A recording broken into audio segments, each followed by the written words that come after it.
Bonjour Stéphanie, est-ce que tu peux te présenter? Bonjour David, donc Stéphanie Pigeon, je suis la secrétaire du syndicat Force ouvrière du centre hospitalier de Verneuil-d'Avray-Diton. J'ai été nommée il y a quelques semaines référente égalité professionnelle femmes-hommes sur le département de l'Eure. Ok, donc peux-tu nous dire pourquoi tu as décidé de t'investir dans ce mandat? Bah écoute, probablement parce que je dois avoir un petit côté féministe. Non, je plaisante. Pour moi, il y a réellement une lutte et un combat à mener, puisqu'aujourd'hui, en 2020, je pense qu'il y a encore énormément de travail à faire en France. On parle de discrimination dans les entreprises et dans nos établissements publics. Et aujourd'hui, le gouvernement présente la réforme de retraite en nous disant que les femmes vont être les grandes gagnantes de cette réforme, et c'est véritablement faux.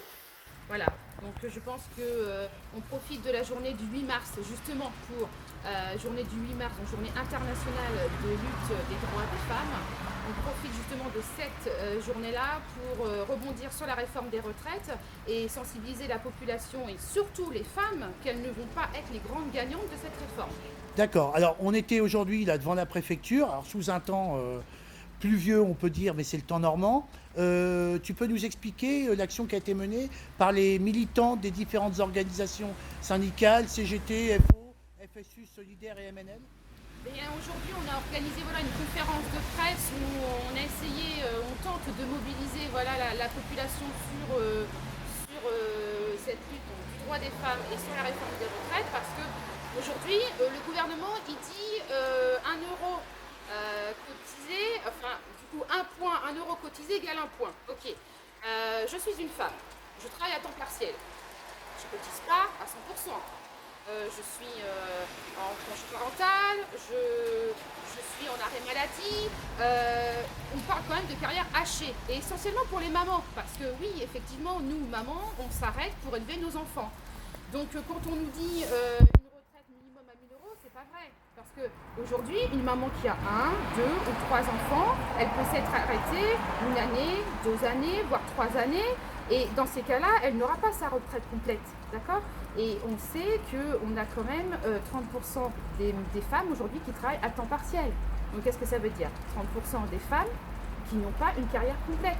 30% des femmes qui ne pourront pas avoir ces 1 000 euros minimum que nous promet le gouvernement.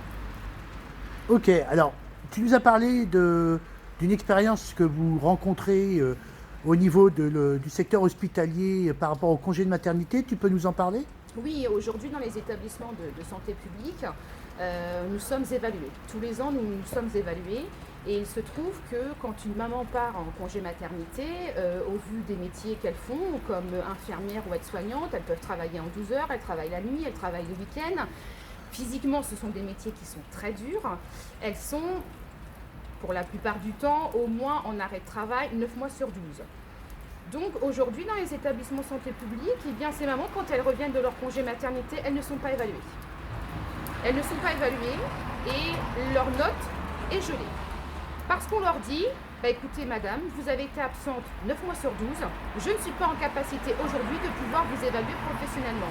Et ce qu'on oublie souvent, c'est que ces mamans-là ont été présentes 10 ans, 15 ans pour certaines déjà dans l'établissement. Elles ont été évaluées de nombreuses années. Donc quand on nous dit je ne suis pas en capacité de vous évaluer, c'est pas vrai. On peut toujours évaluer un agent et on peut toujours lui proposer un entretien d'évaluation. Voilà, donc ça c'est une forme de discrimination, clairement. Très bien. Ton objectif, c'est quoi? C'est d'aller à la rencontre des militants FO, de les sensibiliser sur la question.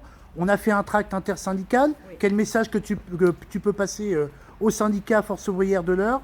Alors, moi j'appelle tous les syndicats, donc Force ouvrière du département de l'Eure, de ne surtout pas hésiter à me contacter, que ce soit le secteur privé ou le secteur public, parce qu'effectivement il y a un énorme travail à faire et je pense que c'est tous ensemble qu'on pourra faire avancer les choses. Et le tract intersyndical, qu'est-ce que les copains doivent en faire?